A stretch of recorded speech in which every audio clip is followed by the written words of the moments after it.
Year 11s. So I'm going to be talking about computing in the curriculum. And my head of department who's here will tell you I am the resident geek in our school. One of the reasons why I've got interested in sort of computing in terms of a curriculum base, we've been very fortunate at our school, and particularly my head of department, is quite open to sort of going, oh yeah, that sounds like a really good idea. Yeah, go ahead, we'll do that. That's brilliant. So this is just some of the software and some of the packages that we use. If I can just use my mouse. Right, this is Apps for Good. I don't know if anyone saw the Blue Peter episode on Monday where they had the girls from Central Foundation School doing that. We're one of the 200 schools participating in that. And that's actually had a massive impact that we have so many girls involved in this group from year 9, some in year 8, and some 10s, obviously 11s are too busy sort of doing their GCSEs. These are the softwares that we've incorporated that are new, which is Alice, which I'm going to go through in a minute later on, which is a 3D animation software. Again, this is all of the stuff that the children are engaged in. A few of the other speakers have mentioned sort of gaming education, using the new modern technologies. And they are absolutely amazing in terms of getting kids to be engaged and be involved in technology. Obviously, I don't know if you know about the Eric Schmidt's comment saying, I think the UK's got the worst IT education or worst education curriculum. Not necessarily, depends what school you go to. But, and also it's more to do with the fact that you have to have engaged staff, and also the ability to have the changes to the curriculum that you can do. We use, for those who are non-teachers, we use national curriculum, but we've changed now to APP, which is a more sort of, not skills-based, but more holistic way of actually sort of monitoring and assessing the students. And generally, we get them to do it themselves. We try not to do it as much. We do a few things ourselves, obviously, because you have to sort of have evidence for your performance management and for your parents, of course. Another thing that I got involved in is CAS, which is Computing at Schools group. And that's allowed me to have professionals, teachers, university students, and also schools that are across the whole of Sussex in sort of what used to be sort of in sort of Paul's old incarnation of David Cooper, his sort of the network groupings that we used to have there.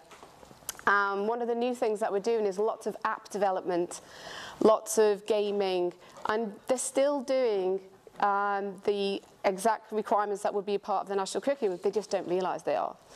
And another thing that we are looking at is a little project that I'm sort of very interested in, which is transition. And the difficulty I've found is that primary schools, sorry, I stand by the microphone. Primary schools, you have to teach such a broad range of subjects. You don't actually have the time to go and develop and learn these software packages. So I'm working with Stamford Primary and Junior School, and we'll be going into hopefully some of the younger year groups, but mainly probably the juniors. And I will be delivering some IT curriculum, but along with my year 9 students. So I'll be there mainly as the facilitator, and it'll be the students actually teaching other students. And it's really good for kids who aren't gifted and talented, necessarily, such a weird label. There's loads of kids that are so good at programming, but just don't realise they are. Really helps them with their mathematics, really helps them with their literacy, because they actually have to be precise. If you get your colon wrong, it won't run, it won't work. So that's one of the things that we've been, sort of my little project that I've been working on, and I have lots of students, not just boys, and not just the geeks either. There's a few quote-unquote normal students doing it as well. Just to show you what we do in our school, where we've incorporated sort of more graphic-based products in terms of the sort of software packages. I don't know if you've heard of Scratch. Hands up, anyone? Yeah, pretty much. Right, so yeah, now Scratch is based generally for probably 8 to 12-year-olds. You can do it younger. My 6-year-old does it with me, but then I do live in a very geeky household. My husband's a geek, my family's, my brother works for BlackBerry, my dad designs tanks and fire engines, so I think That's obviously incorporated. Our whole house is networked, so it's fine. Not everybody's like that, though. But actually, talking about our previous speaker, my son's a reluctant reader, and I've downloaded lots of reading apps, and he reads sort of Thomas the Tank Engine to our 2-year-old, and that's to engage him in learning. He loves using the iPad and smartphone, and that's obviously where it's sort of developed. So thank you, Mr. Chambers. But again, so we're going to incorporate Scratch into that school. It's free. We're trying to use all free or open source software. Parents can't afford to be spending hundreds of pounds on a piece of software that the kids are probably only going to be interested in for 1, maybe 2 years. So then, if I just go back to the beginning, right. The bottom one, which is called Greenfoot, is a new software package developed by some professors at the University of Kent. Is that me being... Can I just check? Oh my God, that seagull's going to get me.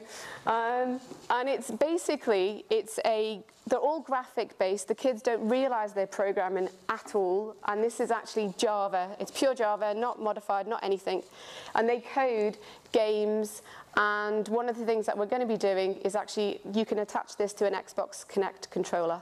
And they're going to be doing Xbox Kinect games, but with the requirements from the B-Textbook curriculum.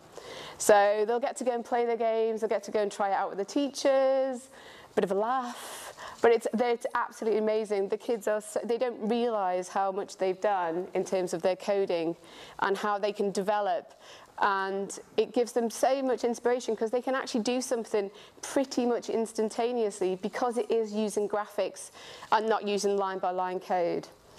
Another thing, I think I've added it, she says. No, I didn't. Go back to my original picture.